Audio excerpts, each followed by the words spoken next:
out. Final Fantasy fanboys and girls rejoice because we finally figure it out right now on Filter.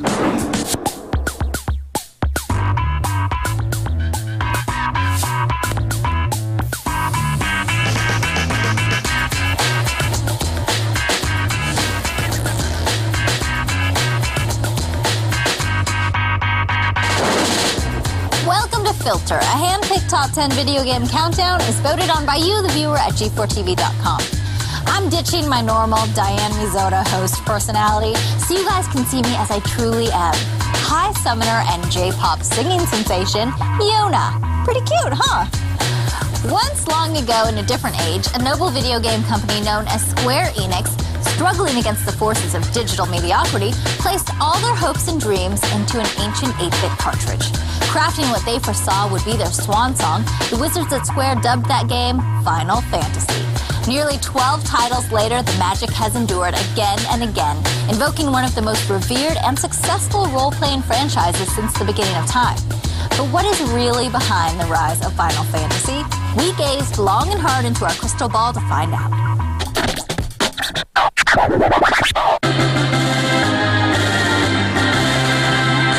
Famicom has come out in Japan, and some of the first games for Famicom were from Square, but Sakaguchi was bored to death with the whole thing, and he wanted out. He'd been impressed with Dragon Warrior, and he was trying to make a role-playing game similar to that for Square Enix. Rumor has it that they called it Final Fantasy because if this game didn't work, that was going to be their final game. It was a mega hit.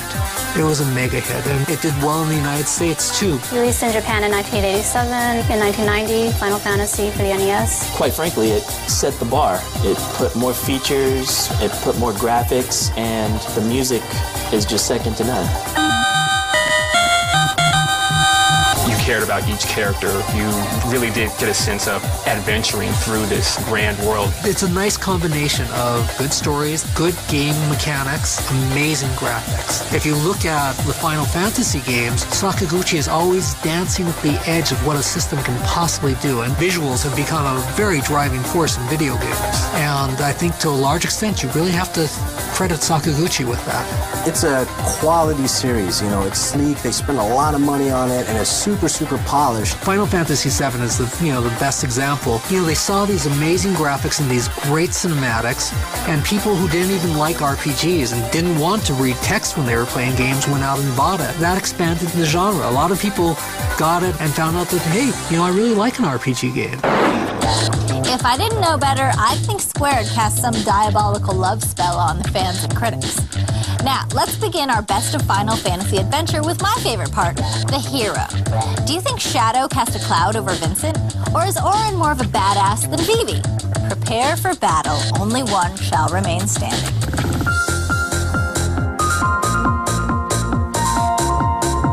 I think Squall really comes across as a kind of a dark hero, kind of an anti-hero in a sense.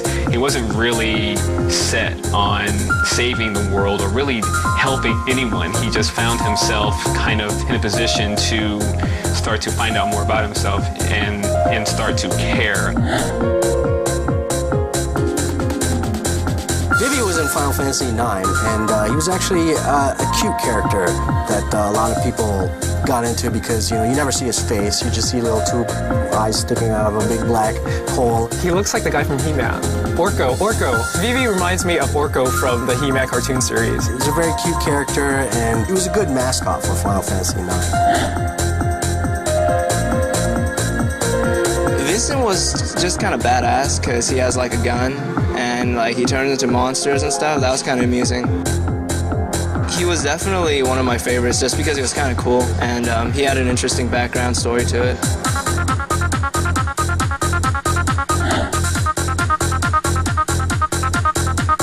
Auron Fontaine was a really cool character because you can see that he never raises his voice. He always has his eyes behind these weird glasses. He always does this weird thing with his coat where one sleeve is sort of dangling there and he just sort of uses his arm to hide it in his coat, sort of like Napoleon back in his day. So he's a really cool guy. Cloud, he was probably the first Final Fantasy character, I think, that had his own dialogue. He wasn't one of those like silent heroes. He had sort of a more masculine soldier persona. Cloud is probably everyone's favorite Final Fantasy character. I mean, he defined the spiky, blonde-haired character with the giant sword, and you know, I think a lot of people are waiting for him to come back in Final Fantasy. I had a feeling you guys were going to put Cloud on top. I mean, the guy was pretty cute with that spiky hair and huge sword. And of course, every hero needs a hottie. But which heroine will become queen? Can Yuna summon a victory? Or will Lulu's endowments win big? Be vigilant and all will be revealed.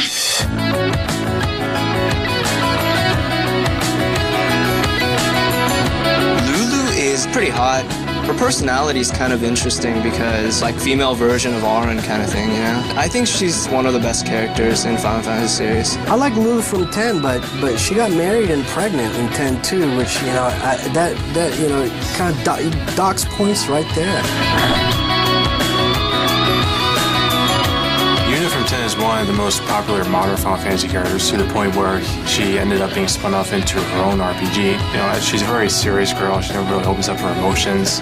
But as the game begins, you can see her gradually opening up and becoming, you know, you can sort of see the womanliness in her inside grow out as her love for the main character grows.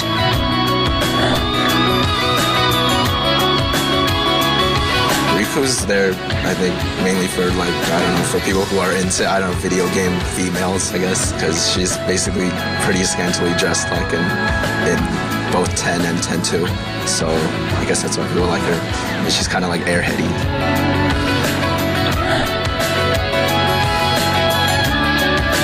Tifa from 7 is sort of a landmark for the series in more ways than one, because she was the first female lead character in the series, but at the same time she was also one of the more complicated characters in the Final Fantasy history, because she starts out with the basic motive of revenge, but then eventually settles down and forms a family of her own and lets other characters take over for her.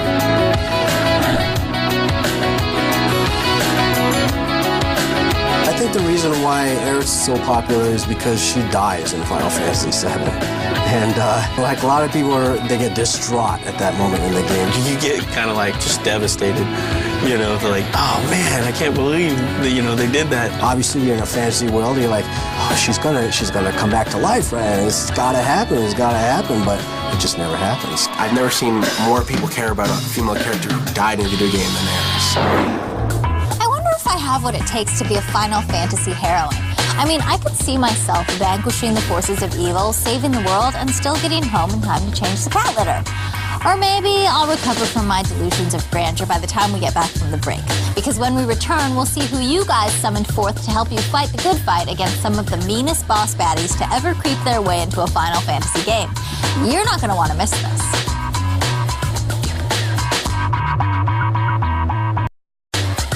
Welcome back to Filter. I'm Yuna, hacking and slashing my way through the best of Final Fantasy.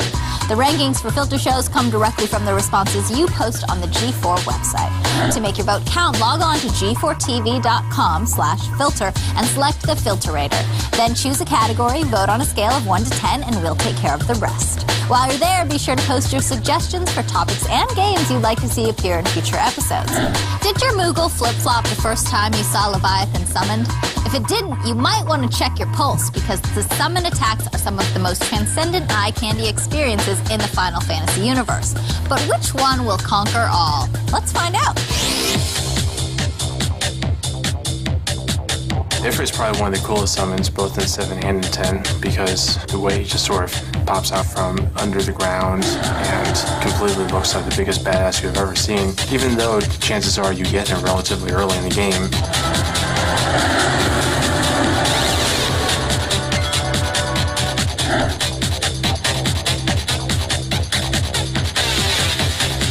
Anima had this really amazing overdrive attack. It just obliterated everything. Like, it was very strange because of the anime design. He's basically chained up and he looks like he's being tortured. So when he's unleashing all this pain on everyone else, you know it's going to be catastrophic.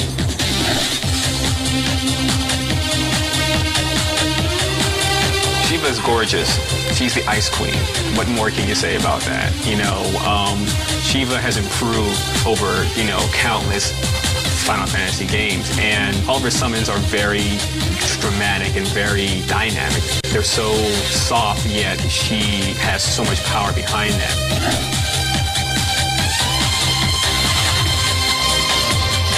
Oh, hell yeah, Bahamut is the shit. He has to be my second favorite summon of all time. He's a big dragon, he breathes like Baleflame and just does a lot of damage. What more can you ask for in a summon? He's made appearances in a lot of different Square RPGs, in addition to Final Fantasy. So for Square fans, he's a pretty well-known summon.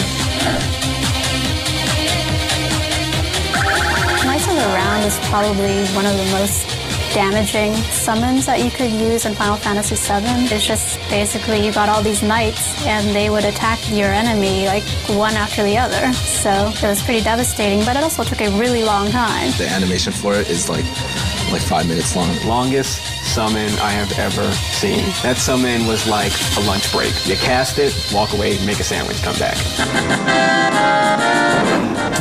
I'm sensing a pattern here, and I think it keeps involving the number 7.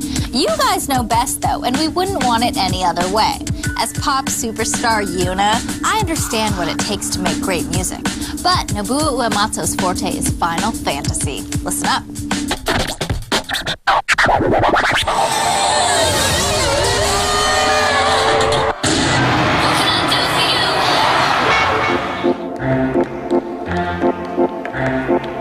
My inspiration for the music in the Final Fantasy series was to draw from my long love of classical music. When I'm scoring a game, I typically like to be involved from the very beginning of the development process. I go into the project with my own theme in mind, and ideally I try to create something new and innovative that goes with the overall feel of the game. I want people to look back in 20 to 25 years and feel the same adoration for Final Fantasy as they did when they first played it. The fact that I've introduced a new generation to the music I love, it brings me great joy. Talking about music is so stimulating. Maybe we can do it again sometime. We know that Final Fantasy is filled with valiant heroes and fearless femmes, but where would these champions be without some creepy villain plotting world domination, dreaming of power supreme, and kidnapping cute girls from their boyfriends every chance they get? So be brave, my devout warriors, and check out who skulked their way into the top spot. Sin was like just this big, ugly, hunking mass of evil that Tidus tried to defeat. But it's kind of unclear how that whole Sin thing works, because I think Sin was Tidus's dad or something like that. So there's a very like Darth Vader, Luke Skywalker thing, like, oh, I'm your dad type scenario.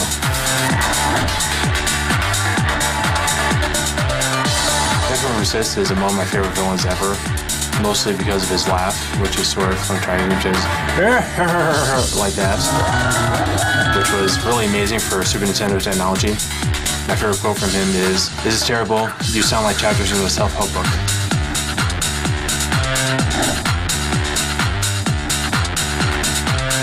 Seymour is religious and political power gone awry. There was no standing up to this guy because he held a really respectable post in Spira, one of the highest you can attain. And if anybody even questions him, he's got the power to disappear you like that. Kuja surprised me.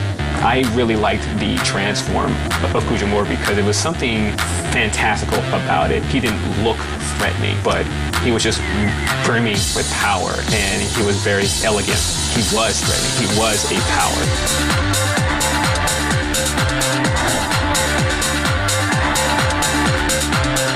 Sephiroth is like everyone's favorite bad guy. In fact, a lot of Final Fantasy fans, they even like Sephiroth more than Cloud. Sephiroth didn't really get players to hate him until he killed Aeris. The moment he killed Aeris is the moment that put him over the top. From then on, it made taking him down personal. Sephiroth is so mean. He killed Cloud's girlfriend just as they were about to make out. Come on, at least let a guy get a little before you off his girl. We're pushing it to the limit after the break. We'll invoke some more great Final Fantasy moments, and then you're going to tell me what your juiciest fantasy of all time is. Will Cloud and company have the final word, or does Sin have something to say before it's all over? Remain stout of heart, my Final Fantasy fanboys. You will receive your rewards when Filter returns.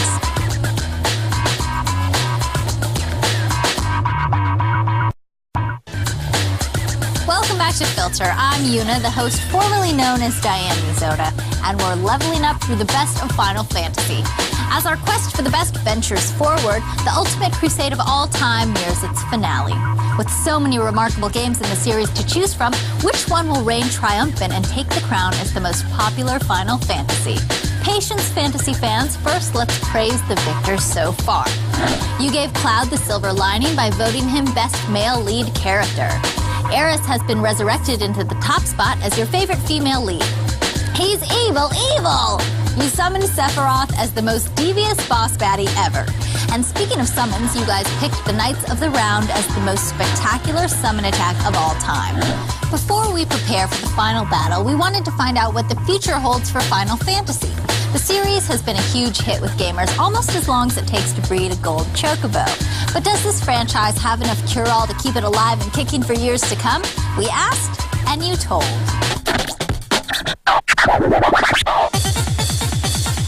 I think the future of the Final Fantasy games is somewhat like the present of the Final Fantasy games. They're going to continue to find ways to drive technology in video games. They will continue to be the best looking games.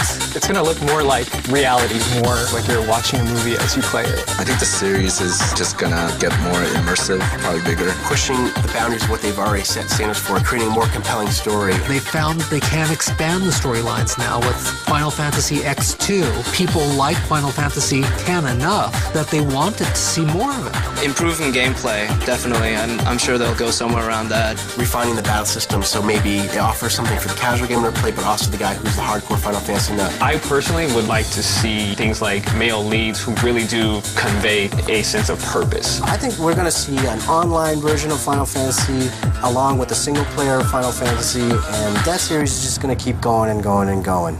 The Final Fantasy experts have spoken, and from what we just saw, there are plenty of hardcore devotees to keep the gale rolling in. We charged you with the task of seeking out the fabled Final Fantasy. Out of so many games, each a treasure in and of itself, which one will prove its worth and wear the crown? The challengers have stepped forward and their blades have been sharpened. The tourney begins for the Sweetest Five, presented by Juicy Fruit. Final Fantasy I really introduced a lot of people to role-play games in the first place. It introduced the idea of, walking around this big countryside and the whole storyline and the more turn-based battle sequences as opposed to, like, Legend of Zelda where you were fighting in real time. For the time, it was really impressive because it had a really good story compared to other RPGs at the time, and you're also able to customize your party to extents which were never seen before. Final Fantasy VI was, when that game first came out, I got it, and I don't remember sleeping that night. That game was ridiculous, just in terms of everything, the story, the level of involvement, the characters were awesome. Just everything was stepped up, Just the intricacy of the game was just ridiculous.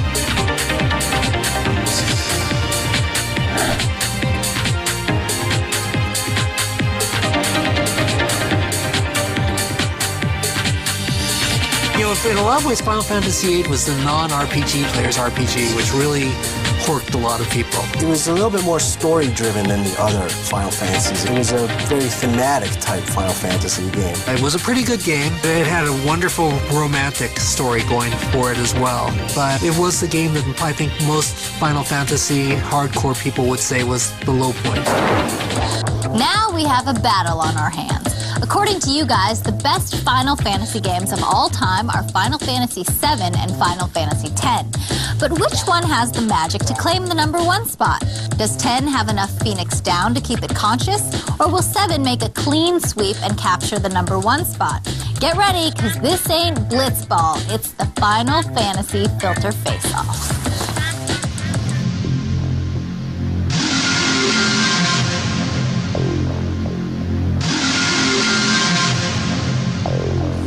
Final Fantasy VII was what laid the groundwork for the rest of the Final Fantasies after that. The story was really well done, and the characters all had these reasons for interacting with each other. I think Final Fantasy VII would take the top spot mainly because Final Fantasy X was really cool, of course, but at the same time it was still basically an evolution from previous games of the series. 7, on the other hand, was a revolution because it introduced a wealth of brand new features to the game. 10 was the first game on the PS2. It sort of set the standard for what Final Fantasy is going to be for pretty much the near future. Most of the scenes were now done in real time and everything looked a lot better, and also really concreted Square's role in the industry as graphics pioneers. I think that's how it's going to go in the future. Just, it's just like a whole new kind of involvement and a whole new type of entertainment. Historically, you'd probably want to give it to 7, but just based on graphics alone, you'd have to go with 10. So, which game did you choose? The polls are closed, your votes were counted, and your choice for the best Final Fantasy game of all time is Final Fantasy VII.